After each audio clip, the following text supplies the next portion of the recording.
This is the MMT Podcast with Patricia Pino and Christian Riley. Hi, I'm Christian Riley and welcome to the Modern Monetary Theory Podcast. You can find us on Twitter at MMT Podcast, and you can support the show by going to patreon.com/MMT Podcast. For as little as $1 a month, you can get early access to all our episodes and patron-only episodes. A big thank you to all our supporters so far.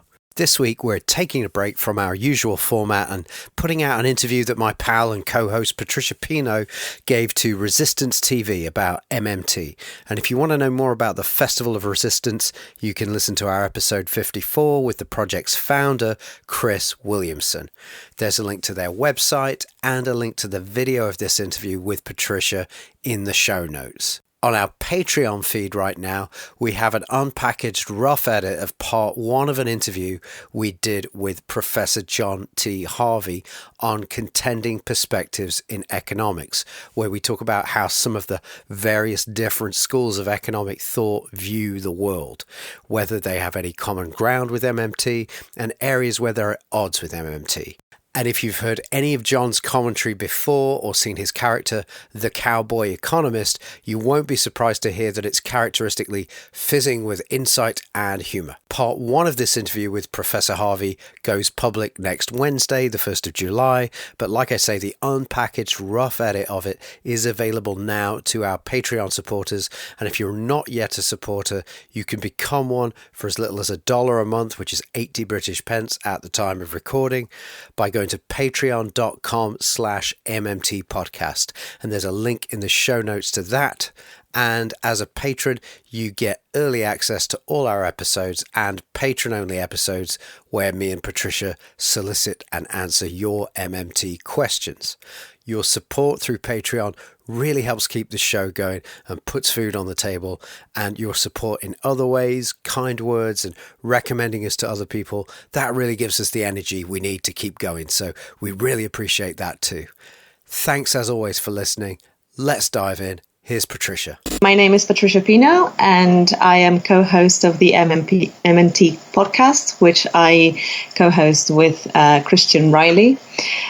We are MMT activists in the UK, and a lot of us are involved in the Labour Party and other left-wing parties as well, the Green Party and other outside of any parties as well in various movements. And our objectives are to spread knowledge and about how currencies and the economy works in order for left-wing groups and grassroots organizations to be able to further their objectives with a ground understanding of these concepts. The reason why I wasn't happy about the results is because the people that Keir Starmer surrounds himself with in terms of economic policy are very much still married to a very old understanding of the economic system, which ultimately helps the austerity narrative and the Tory kind of narrative of the economy. So for that reason, I wasn't at all happy, and I have been considering and pondering about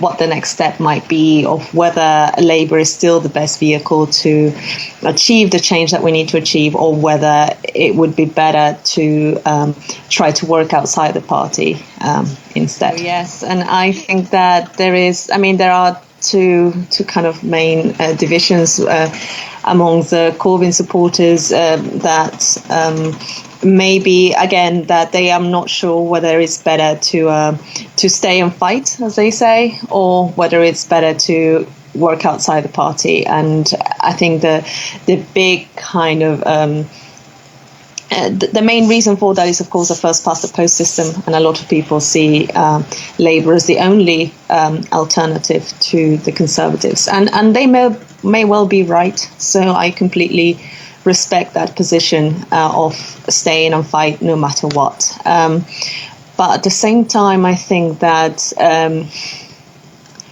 I think this is going to be a slow burner. I think that even if any progress can be done inside the party, it's going to be painfully slow.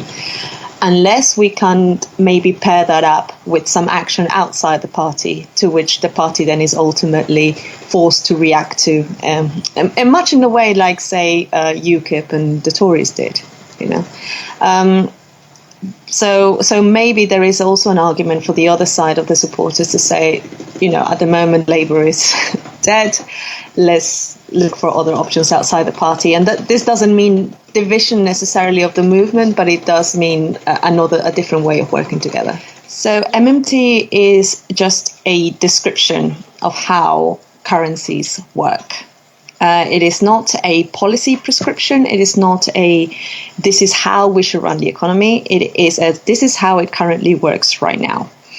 And as such, it is not, we like to say it's politically agnostic, in the sense that it is not inherently supportive of a capitalist system or a socialist system. It really is just the knowledge that you need in order to be able to design the system that you want. So it belongs to the heterodox school of thought, which runs opposite to the orthodox school of thought, otherwise known as neoclassical economics or colloquially neoliberal economics. And its basic premises are that, first of all, the states, a nation state that has its own central bank, a floating exchange rate, and that means that its currency is not pegged to another currency or to an asset like gold, and that it has little debt denominated in a foreign currency, can be regarded as monetarily sovereign governments, and these governments issue their own currency, and they have no purely financial constraints on their spending.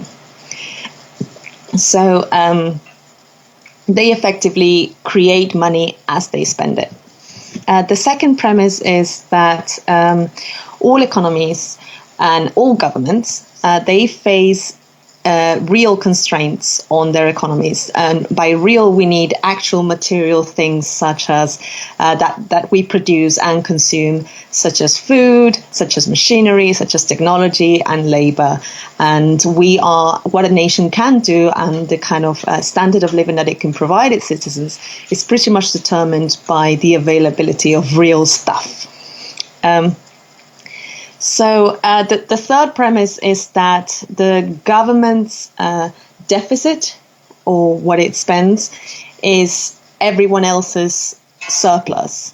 So this is just kind of an accounting principle of double entry bookkeeping. So if someone's income is someone else's spending, as we like to say, or or every lender has a borrower. So there's always two sides of the equation. In the financial system as a whole, for the pound sterling, for example, all these operations have to account to zero. So all the surpluses and deficits add up to zero. But when it comes to the government and the non-government sector, which is us, all the deficit that the government issues then has to be our surplus. It has to be our net savings, as we like to call it. So that's kind of the three basic principles. And I think at this point, when people are told these things about the government not having purely financial constraints, their heads go straight to inflation, Zimbabwe, Venezuela, this has happened. And I think that the problem is that the stories about countries like Venezuela and Zimbabwe and the Weimar Republic in Germany have usually been oversimplified to this kind of just blame government spending for all its problems. And this is a narrative that has helped to kind of instill that fear of government spending. But if you look into detail as what happened in these economies, and you start looking at the fact that their economic problems actually started with real constraints of the real resources and things that they need to produce. So, for example, you get in the Weimar Republic, the hyperinflation actually started with the invasion of the rural industrial area by the French as a result of Germany not being able to catch up with its foreign debt responsibilities. So that kind of immediately took out quite a large part of the production capacity of Germany as a whole. And once you have a collapse of that size, then obviously, if Germany continues to pay the workers as it did, then there wasn't enough real products or real services and goods in order to people to buy with German currency. And that kind of created that inflationary episode. The same with countries like Zimbabwe. In Zimbabwe, it was a similar story in the sense that it was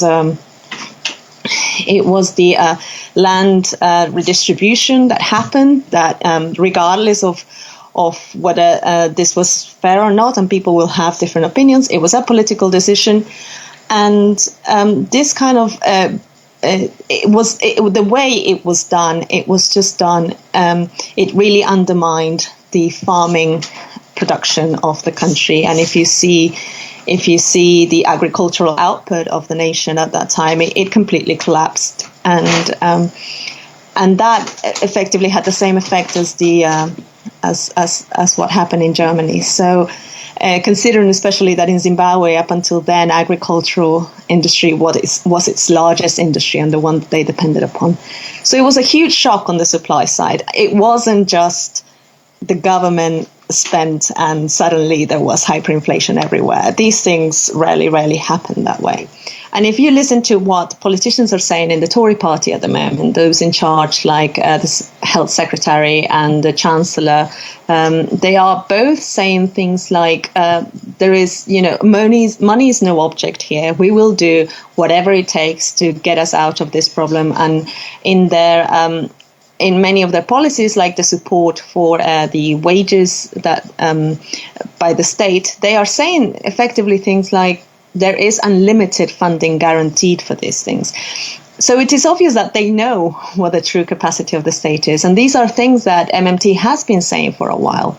Of course, there is nervousness from some quarters, and is warranted, as well as some journalists have been pointing out that, who are familiar with the austerity narrative, they have been pointing out, wait, are we going to have to pay this afterwards? And what does that mean? The government has largely been avoiding that question. If you are right now start thinking about what you might need to pay afterwards, then you are obviously going to restrain in some way the actions that you're doing now. And that's going to undermine the government actions. But the reality is also that we don't need to pay this money back because the government is effectively creating money as it spends.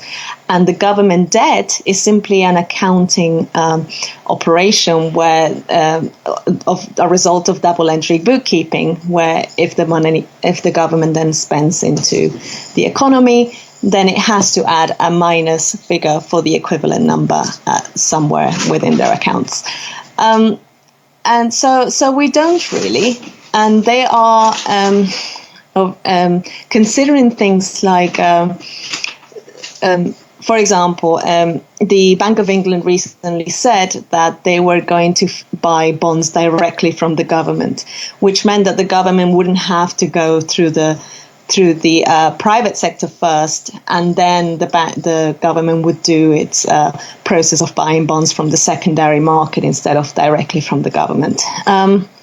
So that just kind of goes to show how things work in reality, in a sense, because if they can work that way now, if the central bank can just buy bonds directly from the treasury, then why not do it like that always? And I guess this is also a testing time, because a lot of people would suggest that policies like that are inherently inflationary, and I think they're in for a surprise, or it's going to disprove that notion that kind of operation is inflationary. And in fact, what MMT says is that there is no difference between whether you go through the secondary market first or not for treasury bonds and the central bank buys them. central bank can buy them directly. The central bank is a branch of government after all, and it has to finance government spending. I mean, the stock market is just it's just an expression of how profitable people think these companies might be, and profit in itself doesn't always run side to side with our public objectives. So, what's good for a healthcare company in terms of profit, if it was private, is not necessarily what's good for the health of the public. There is a danger there, and there's always I think they try to portray the stock market as inherently displaying the health of the economy, but there is a lot of ground to say that it actually isn't, and actually it just represents the profit potential of a small section of the economy. So the issue here, I think, is that in the neoclassical school of thought, you have the inherent belief that government should just leave the market to it. Kind of all values created through the capitalist system by private entities, and government can only really kind of absorb what the private sector is doing before spending it into public sector. So within the neoclassical view, government is entirely dependent on the profit of the private sector, or on the success of private companies in order to then provide public services. And what MMT is saying is effectively turning that on its head. It's saying that the government has an active role in employing and ensuring the well-being of its citizens and creating value for the public and in pursuing public goals.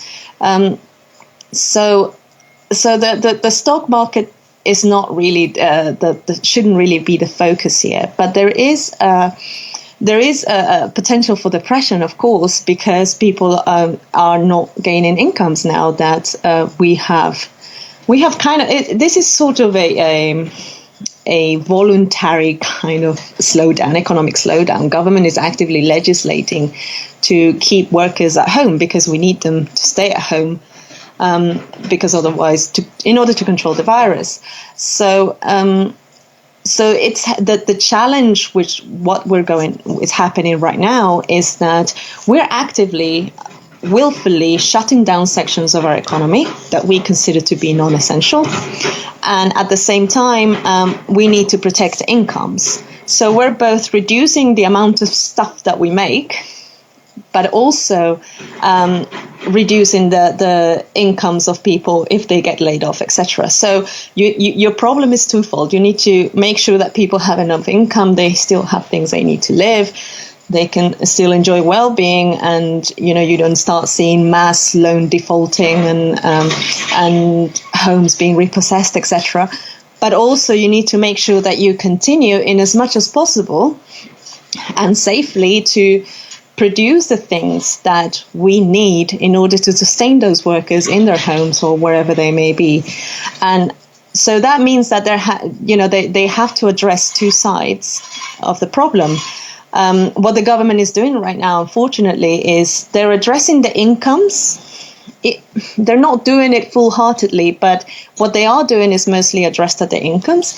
And there is little really, but they're just kind of hoping that the market will sort everything else out, rather than actually saying, okay, what needs to happen? What industries need to grow now? What industries, for example, mental health, education needs restructuring. We need to produce masks. We need to produce medical equipment. That also needs addressing. But instead of doing that, they're basically just saying, have this money, not all the money that you could have before, and just kind of let that move through the market, and the market will find a way of sorting itself out. So that's really insufficient. But there is a likelihood that there are dangers with regards to what might happen, for example, to production if certain industries lose too many workers to quarantine. We're already seeing that in the NHS, that a lot of people are being laid off, not laid off, but are being temporarily staying at home, and therefore I think the figure was about 15% or something of doctors and nurses being currently in quarantine. So that has a ripple effect, and the government should have an active role in preventing those things from happening. But at the same time, it needs to guarantee incomes. It needs to make sure people can pay their rents or altogether cancel their rents. And it needs to, otherwise you're going to start seeing mass defaulting, people not paying council taxes, and therefore councils themselves being less able to provide services. And all of that will... basically, you'll see all the dominoes. When the government charges taxes, they destroy the money, effectively. If government spending creates money, then taxing is the opposite operation, and that money is destroyed. So there is no... People like to imagine like there is like this kind of savings account that the government has, and that all the taxes go in there, and then the government, before spending, they look at what they have in taxes and they go, oh no, we can only afford this much. No, that's kind of a household budget understanding of the economy, and is misguided and is very problematic in terms of trying to gain support for public purpose if they think that government is constrained that way. And I think both the right and left use that or believe that this kind of talk of taxpayers' money is actually a positive thing, even though they do it for different things. So the right will mostly use it to say, you can't afford public services because we will have to tax you more if we do. And the left use it to say, we need to tax the rich so that we can then have public services. So, and I kind of empathize with what the left are trying to do there. They're trying to kill two birds with one stone, get it at the rich and at the same time make sure that we have the public services we need. But actually, the narrative itself is problematic, because what it's saying is validating something that Thatcher said in the 1970s, and that is that the government has no money of its own, other than the money that people earn themselves. Basically, the government is helpless, and we depend on what the people earn for a living in order for the government to be able to accomplish any of its objectives.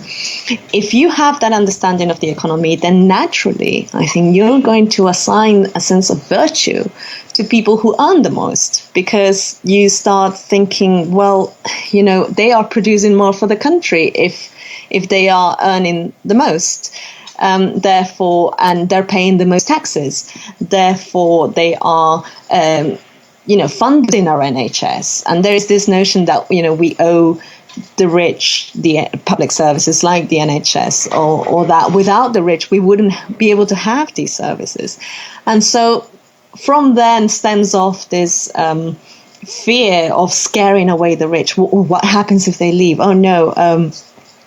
Richard Branson might not, his companies may not be here anymore, and then what will happen to the NHS?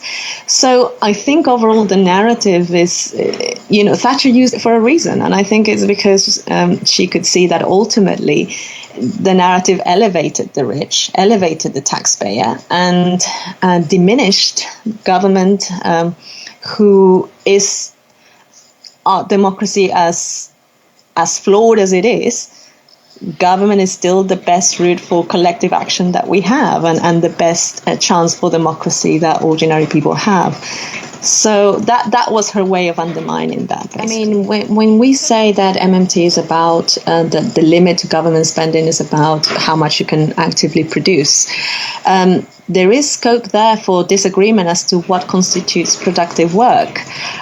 So for the Tory party, for example, a lot of the financial sector would have been the most important sector in our society for their own reasons. But if you look at it closely, you realize actually this sector produces nothing in the sense of making, people's lives better, nothing tangible to prove for it. So we have to, I think the Tory view of the economy is almost like the market, leave the market on its own, and the market decides what constitutes productive and what is valuable to us. Whereas the MMT view would be more like actually what is valuable, or what we want to, or what things that we want in our economy are about democracy and are about what the government's objectives are. And that in itself is influenced by culture, is influenced by many things, by current political status. So I don't think that's going to be necessarily, MMT, as I said early on, that it's politically agnostic. And I think that a lot of people within the Tory party already understand a lot of aspects of how the economy actually works. Otherwise, Hancock and the Chancellor wouldn't be saying that there is unlimited funding. But they will still exploit this idea of a household budget when it's politically convenient to do so, because they know that their economic priorities, it would be very difficult to sell otherwise.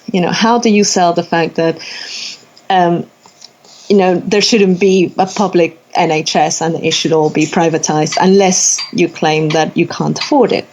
There's only really that. So I think what I'm hoping for MMT to do in terms of kind of the political effect that it might have is not so much that suddenly everybody would be left wing and everybody would and our priorities would change, but it would at the very least expose the ideologies of either party for all to see.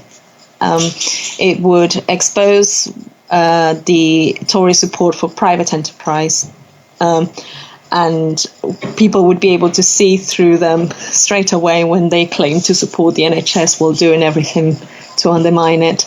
And at the same time, it would show that a lot of the Labour policies that we had at the last election were actually guided by sound economics, even though there was so much scaremongering around it.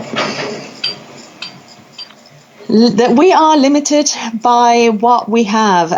So employment is our most precious resource. Labour is our most precious resource. And that means that the government is limited by the people who are available to work in providing the services that the government wants to provide. So then in MMT we say that the government can afford anything that is available for sale in its own currency.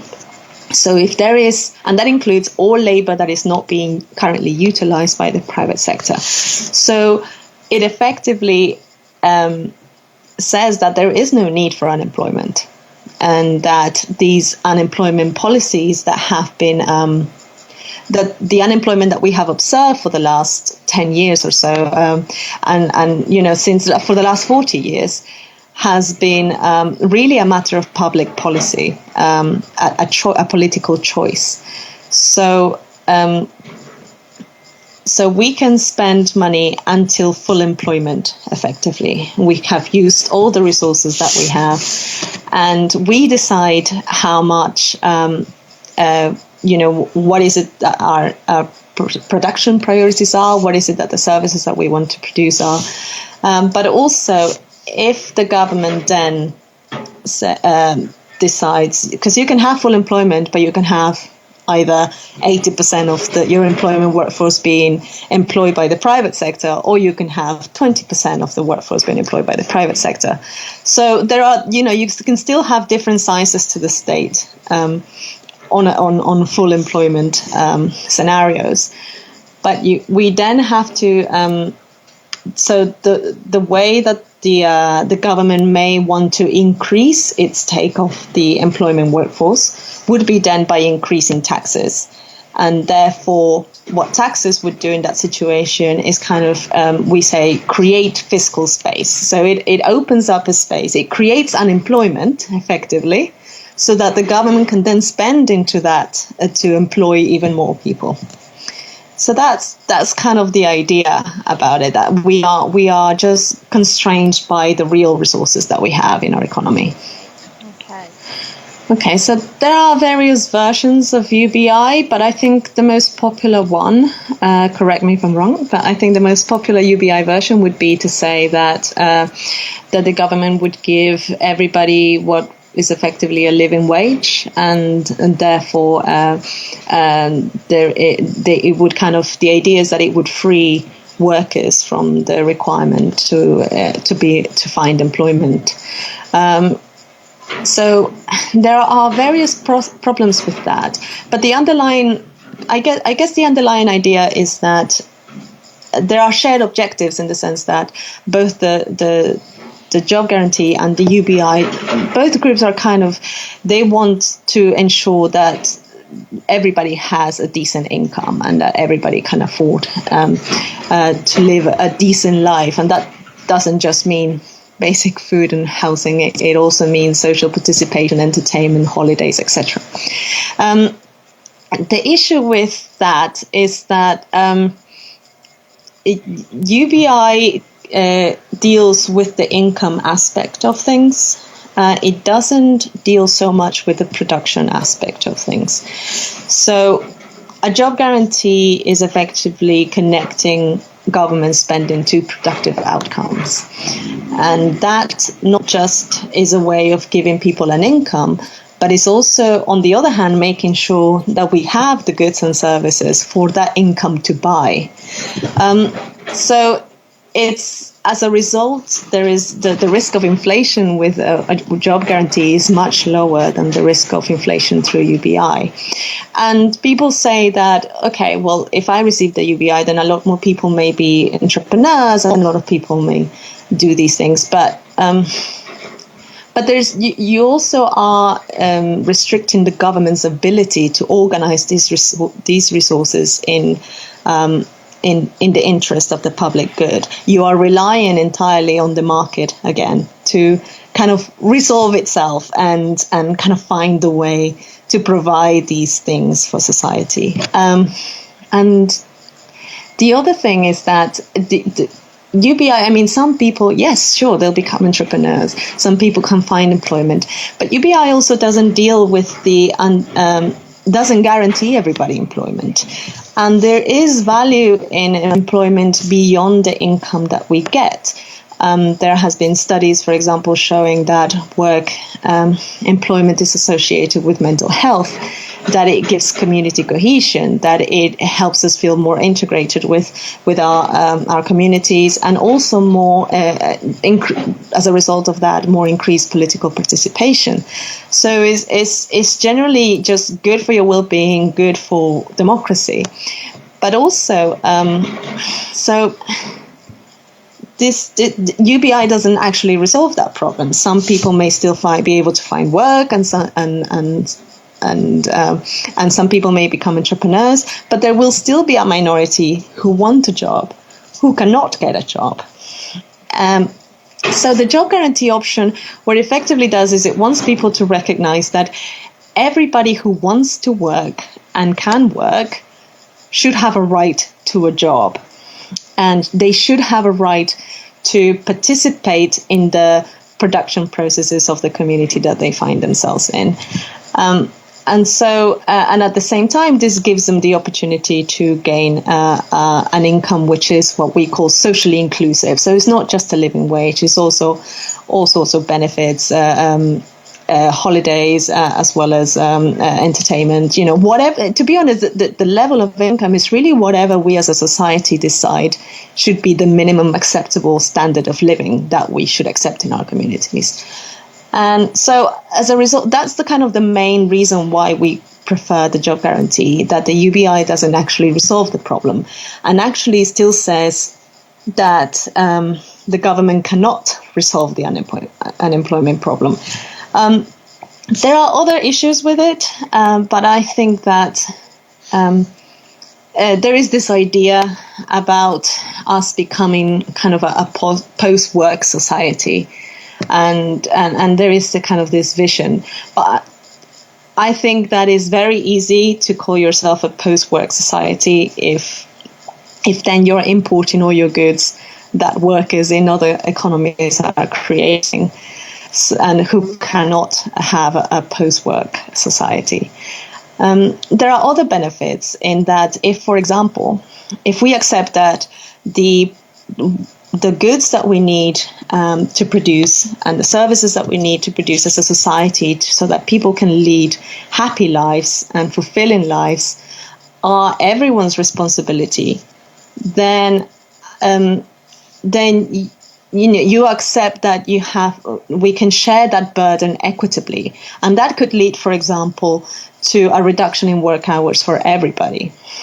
So you could achieve things like the 4-day work week, and yet have everybody in employment, but just everybody working a little less. So these kind of things then become possible with a job guarantee. With a UBI, I fear that the pool of people who would still not have access to a job and yet are in receipt of a UBI, they are likely to be demonized in the same way that we've seen benefit receivers demonized over the last few decades. So you'd still have that division. That's another reason why I prefer the job guarantee to a UBI. More thing. Yeah. Within the MMT community, there are various views as well with regards to whether it might be possible, for example, to mix a UBI with a job guarantee, or mix a basic income, which is not universal but would be given to people who are not taking the job guarantee. So there is discrepancy. Not everybody in the MMT community has exactly the same views, but everybody does accept, I think, the fact that the job guarantee is a better option generally, but they're willing to adapt or incorporate aspects of UBI thinking into the job guarantee. The job guarantee scheme would work by, we say it's centrally funded and locally administered. So the role of the central government would really begin and end in simply providing local communities with the funds they needed to fund a job guarantee. The reason why it has to be locally administered is because, and I'm going to make the assumption here that it would be local councils running this, even though it doesn't have to be.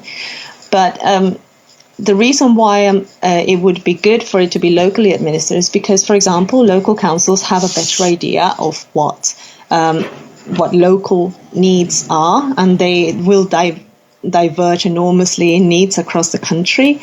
And the councils that are enduring the worst unemployment will naturally be the ones receiving the most funding. There are the efforts with the locally administered as well is because there is hope that we could set up a system that is democratic in the sense that people themselves who are going to be part of the job guarantee or who are within the community would then decide or have an input in making recommendations about the jobs that they would like to do. And this could be done simple by submitting proposals, as well as voting for different priorities, local priorities.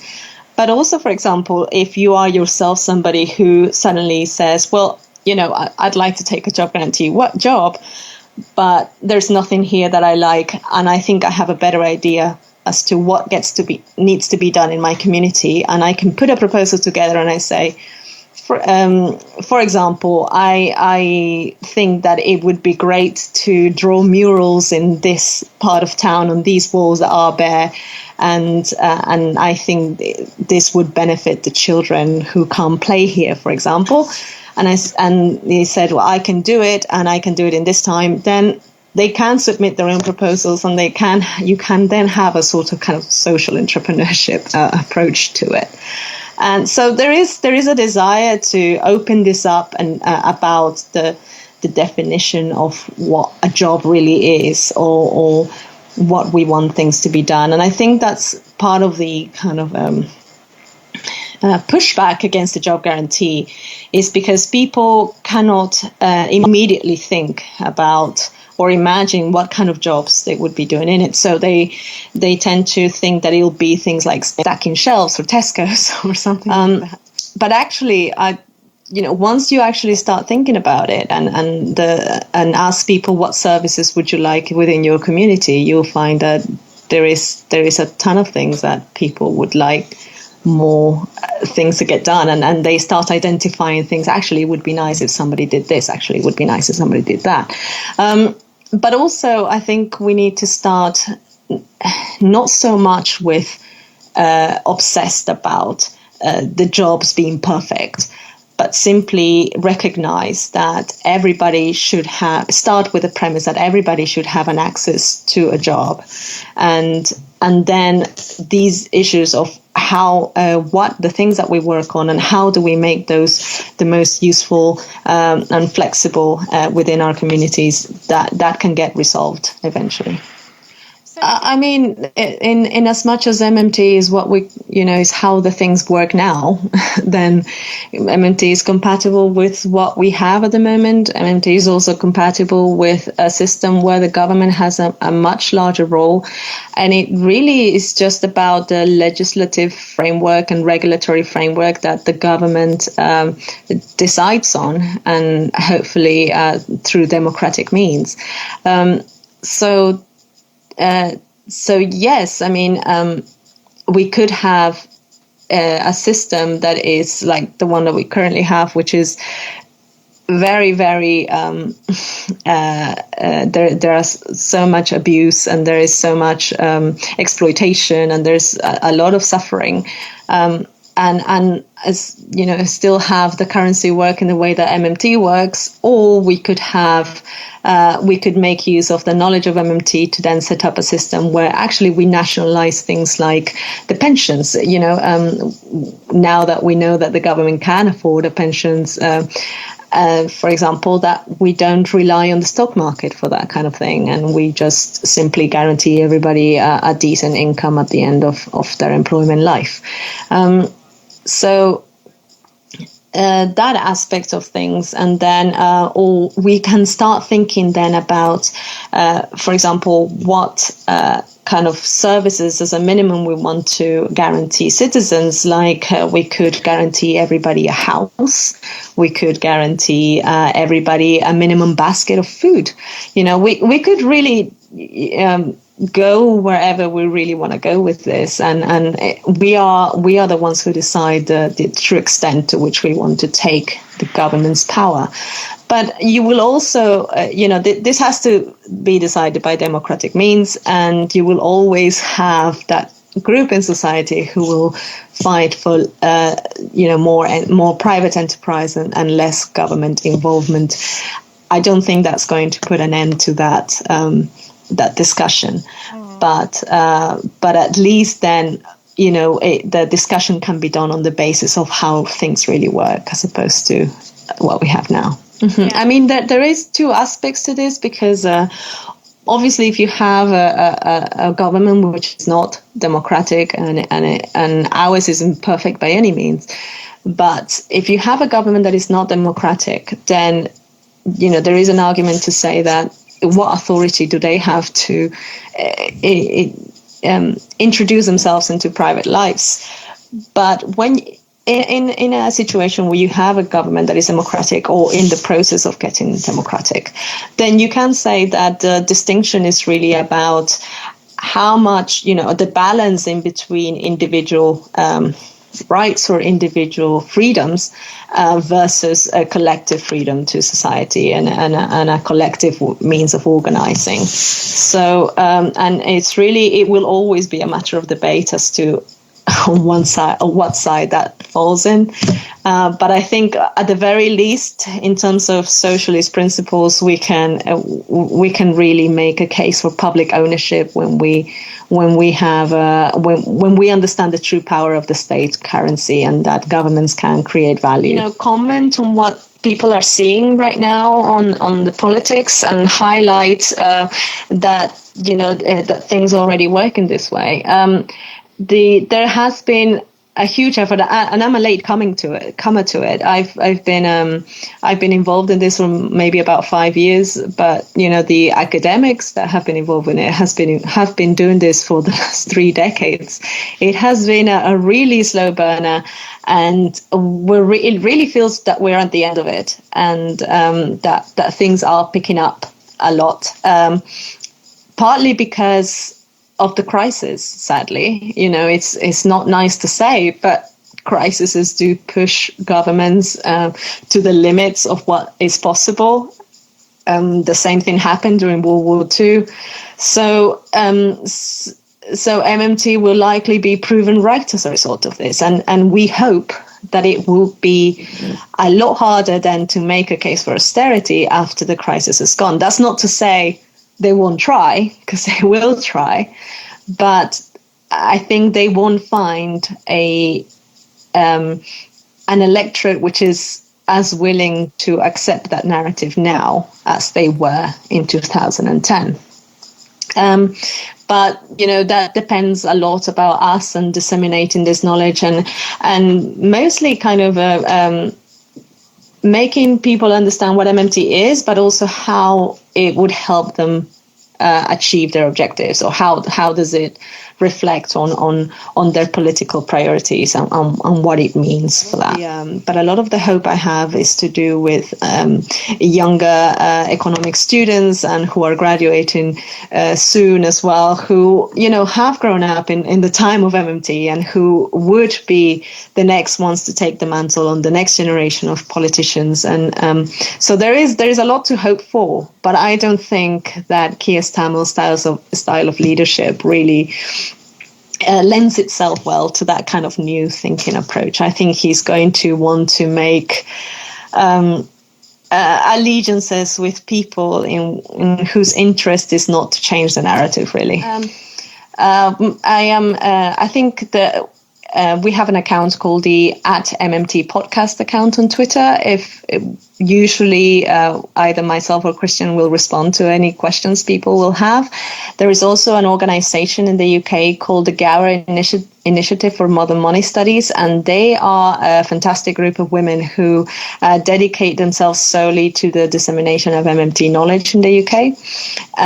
A lot of them are well-seasoned activists for the NHS and other causes, and they have a great collection of sources, of academic sources for people who really want to get into it, into the kind of nit-grit of it. But myself and Christian, we in the MMT podcast, we usually focus on kind of the newcomers and just trying to explain things to people, to lay people who may not have any previous kind of understanding of economics, for that matter. So I think that's a good side. There's the GIMS website, Gower Initiative for Modern Money Studies. The website is gimms.org.uk, so gims.org.uk, and just tweet the MMT podcast for any questions you might have.